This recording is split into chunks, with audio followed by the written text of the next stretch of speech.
Saya bertekad ingin berbuat baik. Puncaknya saya sekolah. Ibu, ya Allah, saya ingin berbakti pada ibunda saya. Anda tahu apa yang terjadi? Demi Allah saya katakan, ketika Anda bersabar, ibu saya, Bu, Pak, itu krisis 97, Pak. Waktu krisis saya masuk pesantren, saya diberikan sempurna bekal seperti anak-anak lain. Rupanya ibu saya sudah tanya kepada santi-santi, orang tuanya, berapa bekal Anda kasihkan? Dikasih yang paling tinggi itu dikasihkan pada kami tiap bulan. Saya terima. Satu kali libur saya pulang dari jauh, ibu saya tersenyum melihat, sedang jemur pakaian melihat saya. Begitu saya tiba, kaget saya. Kok pakaian ibu saya, pakaiannya nggak cocok dipakai gitu. Ini bukan pakaian ibu saya, kayak kain pel lah kalau sekarang. Saya masuk ke rumah, saya kejar, saya buka pakaiannya, lemarinya, saya nggak temukan sedikit pun. Saya kejar kakak saya, dia sudah siapkan makan. Kak perempuan kami yang kedua, mana pakaian ibu saya? Perhatikan jawabannya. Dia menangis saat itu. Dia bilang, mama itu telah menjual semua perhiasan dan pakaiannya untuk pendidikan kamu. Jual.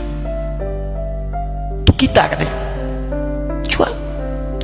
Dan bertahan dengan 150.000 per bulan saat krisis. Jadi rupanya ibu saya itu makan nasi sehari cuma sekali. Beliau mengajar. Di berangkat sekolah itu cuma makan pisang, minum kopi, makan nasinya malam. Saya bilang, ya Allah, saya akan ganti baju ibu saya dengan kain ihram dan saya gandeng tangannya di Masjidil Haram. Itu apa yang terjadi? Begitu saya kuliah di Libya, alhamdulillah, saya berangkat, saya mulai mengajar, saya serius belajar. Saat itu kemudian Allah mulai berikan jalan. Saya ingin sungguh-sungguh. Malam saya bangun, saya sholat, saya belajar, saya menghafal Quran, saya belajar riwayat Quran. Sampai puncaknya tiba, saya ditugaskan pemerintah Indonesia saat itu untuk jadi petugas haji di Mekah. Saya telepon ibu saya. Saya bilang, Ma, saya insya Allah akan haji 2010. Saya telepon Februari saat itu. Saya dengar suara, terbayang wajahnya indah, senyuman, bahagia. Alhamdulillah, nak. Kapan berangkat? Tahun ini insya Allah. Saya bilang, dan saya tidak akan pernah berangkat kecuali mama pun akan berangkat. Terdengar nada pesimis tapi senyum. Dari mana, katanya? Allah akan kasih, saya bilang. Saya sedang bekerja, berusaha karena Allah. Mustahil Allah akan sia-siakan kita. Berapa butuhnya? Porsinya 25 juta. Kapan harus ada? Bulan Juni. Ya, jadi dari Februari ke Juni itu. Ya, Juli bukan Juni, Juli. Ya, jadi saya masih ingat bulan 7, 5 bulan itu. Saya, ibu, Pak, nabung saya beli tabungan, saya niatkan untuk ibu saya haji. Bulan Juli masih setor 25 juta. Jadi semua tabungan masukin situ. Ada yang ngajar ngasih, masukin situ. Masukin semua. Tepat sepekan sebelum itu kemudian didaftarkan, saya buka tabungan. Allahu Akbar, karunia Allah luar biasa. Tadi butuh berapa? 25 juta. Begitu dibuka, Masya Allah, 1 juta. Karena beasiswa nggak banyak, 1 juta. Tapi 3 hari sebelum daftar, entah dari mana ibu-ibu pengajian di KBRI datang. Ustadz, ibu katanya mau haji juga ya? Ustadz mau haji ya? Ibu ikut ya? Sudah, nggak usah dipikirin, nanti kami yang pikirkan semuanya. Tiba-tiba dikirim, bayar porsinya di sana, dapat koper paling besar. Bayangkan, tadinya kopernya belum datang, telepon lagi, nak, koper belum datang, katanya. Saya bilang, Ma, tenang aja, apa hajinya nggak jelas ini? Tidak jelas, saya bilang, insya Allah. Ya. Nah, cuman beritanya berbeda. Begitu saya telepon lagi, Ma, gimana bisa? Nah, telah keluar pengumumannya. Kapan, Ma? 2013. Loh, kan saya haji 2010, nggak bisa, harus 2010. Lihat kalimat ibunda saya. Nah, jangan pernah mengambil hak orang lain. Allah kasih 2013, alhamdulillah. Saya bilang, Ma, kita tidak harus mengambil hak orang lain, tapi kita meminta kepada Allah yang memanggil kita. Boleh jadi Allah akan berikan tambahan kuota pada tahun ini. Doa lagi, minta, datang ke masjid. Tiba-tiba ada sidang oki di Istanbul saat itu, keputusan 1.000. Setiap ada 1.000 muslim, 1 kuotanya.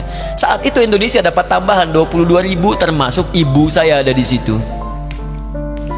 Ya, acara malam Al-Qadar 27 Ramadan, malam masih ingat betul, saya jadi MC dengan rektor pada saat itu. Saya nggak pernah bawa handphone, tiba-tiba handphone itu saya bawa, berbunyi kemudian telepon itu.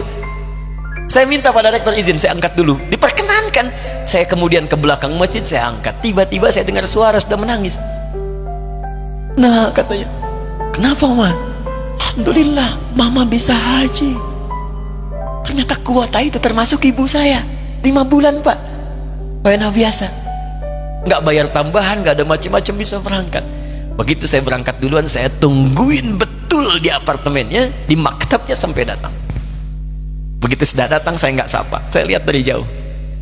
Bahagianya saya bisa mengganti pakaian tadi yang lusuh dengan kain ihram. Saya perhatikan, saya ikuti dari belakang, di lift saya ikuti, di jalan saya ikuti. Begitu sampai Masjidil Haram, saya gandeng tangannya. Ma, kita sama-sama.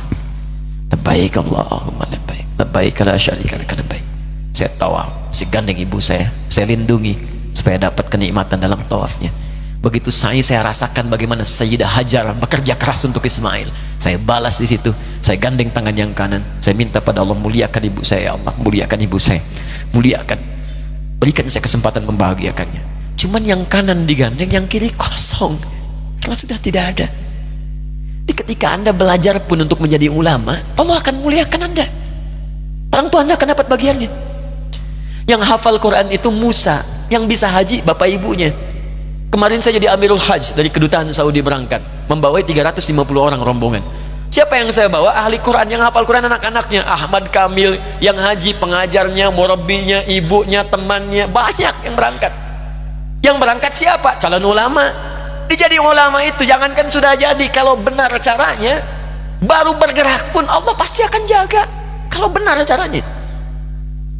Di satu pertanyaan tadi, pilih mana orang soleh atau ulama? Jangan pisahkan, karena jadi ulama itu adalah tingkat tertinggi bagian dari orang soleh.